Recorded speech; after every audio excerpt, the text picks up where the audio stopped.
Is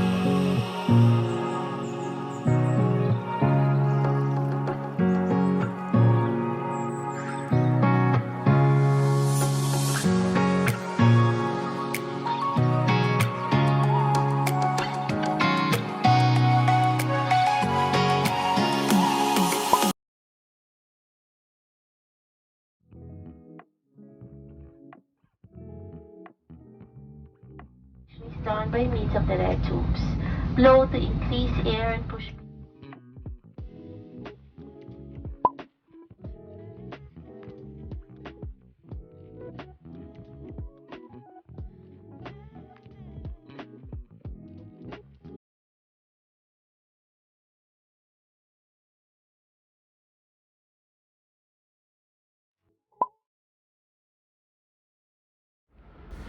Hi guys! So, hindi na ako nakapag-vlog kanina kasi grabe yung experience namin sa immigration. Most especially sa friend ko. Kasi, di ba, you guys know naman na dalawa lang kami na pumunta dito sa Thailand. And yung kasama ko pa is, it's her first time to travel internationally. So, ayun, she prepared naman all the documents na kailangan sa IO. Kaso, yung nangyari nga, tawag nito, nag-proceed siya sa second interview. And tawag nito, while waiting sa kanya, sobra yung kaba ko kasi tawag nito, if hindi siya makakapasa sa second interview, ma-offload siya, then ako lang mag-proceed sa travel, and it's a 9 days trip, and I did not really prepare for a solo travel. Kaya sobrang kinakabahan talaga ako, kaya hindi na ako nakapag-vlog. As in, what I did was to pray na lang for my friend Yana, and also it's my first time pala guys na na hiningan ako ng documents ng IO. Although I've been traveling for like 6 times already. Pero this is the first time na they requested for a copy of hotel booking and yung itinerary. And luckily, my friend Diana prepared much for this travel. So, okay naman yung documents namin. And meron pala kami guys, nakasabay na si Kuya.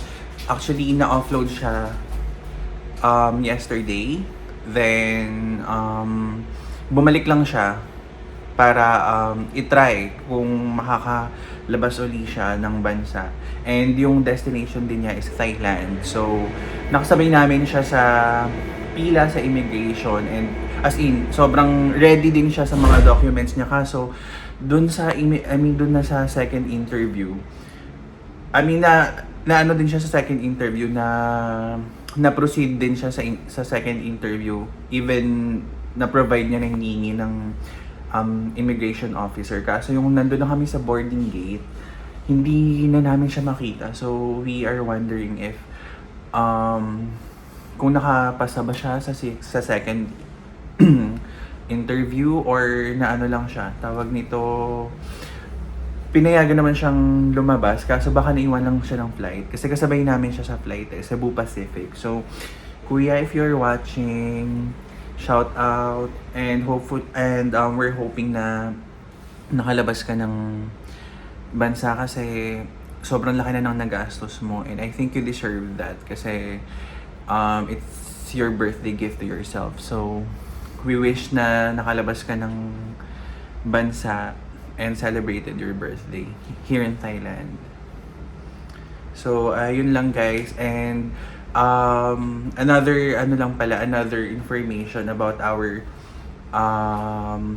travel from Philippines to Thailand. So, nag-allot pala kami ng more than 5 hours sa airport.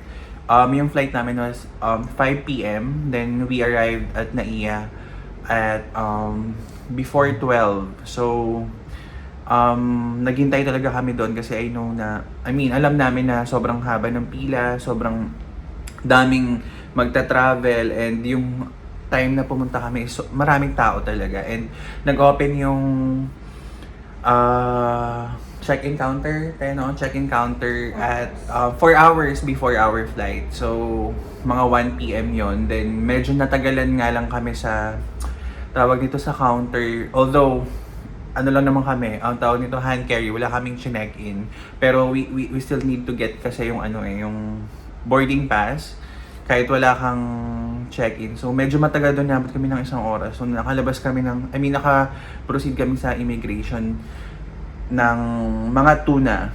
And ayun, that was the time na second interview yung friend ko na si Yana.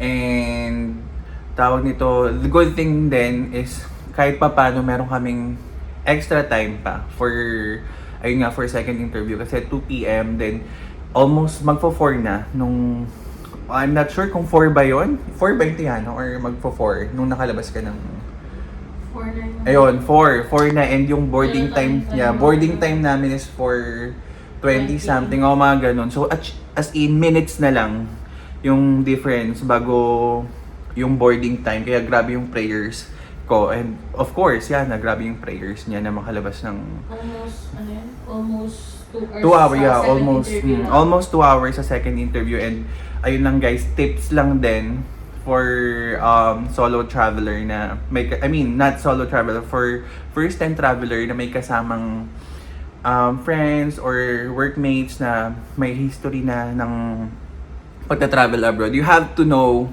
your colleague or your friends very well kasi sobrang lahat itatanong talaga sa iyo when you are in your second interview. As in, tinanong yung birthday ko, kung anong work ko, which is workmates kami. So, alam naman niya yon, birthday ko, middle name, even middle name. Inalam pa talaga ng immigration officer. Pati, tinanong din siya kung ano yun na yung mga bansa na napuntahan ko, which is good for her. Good thing about her naman kasi she knows everything. Jowa yun.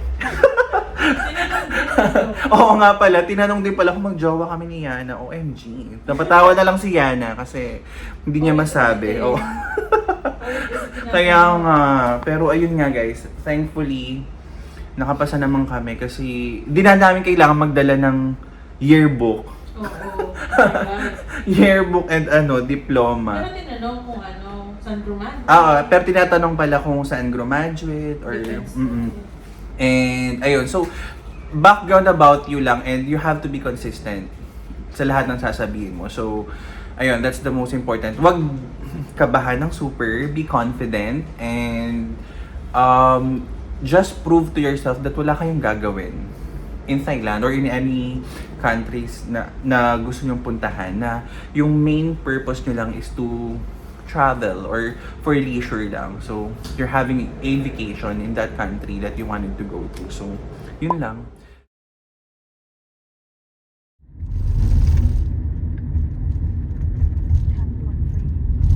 Or may mga tulog niyan. Hindi, kailangan na talaga nila.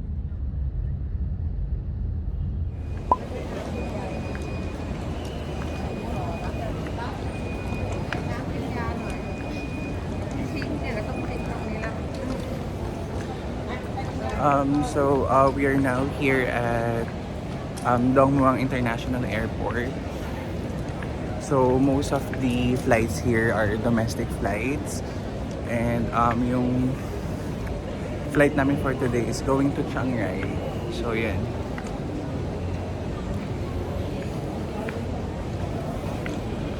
Okay, see you later.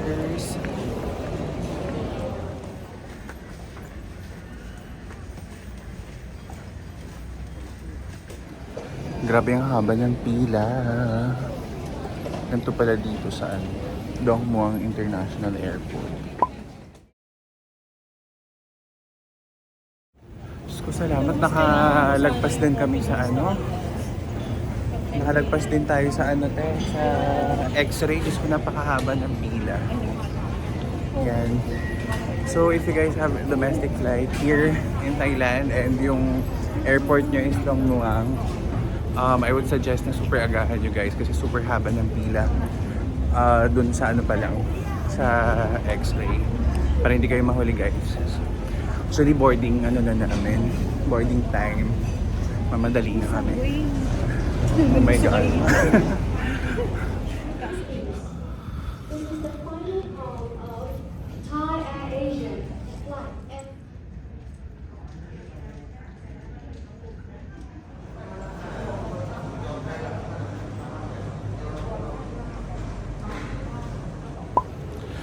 Welcome to Chiang Rai.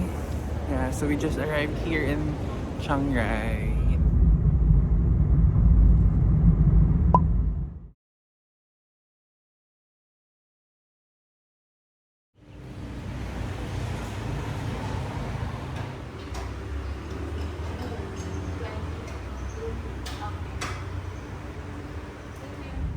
Ito, hindi ko naman in-expect na na very Baguio pala tong Chiang Rai.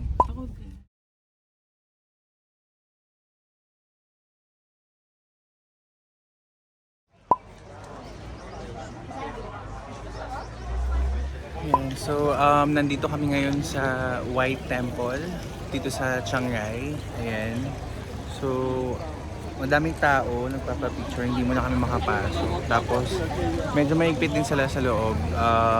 Kailangan pala guys, you need to wear anything na below your knee. Ako kasi medyo naka-short ako, so dito muna ako sa labas. Pero I think they will provide naman yung sarong para takpan yung mo, tuhod mo. Pero yan, ang ganda nung temple kapag in person. Tapos yan, meron ding gold na something here. Tapos sa likod niyan, yung CR na famous sa kasi parang siya, golden temple din siya.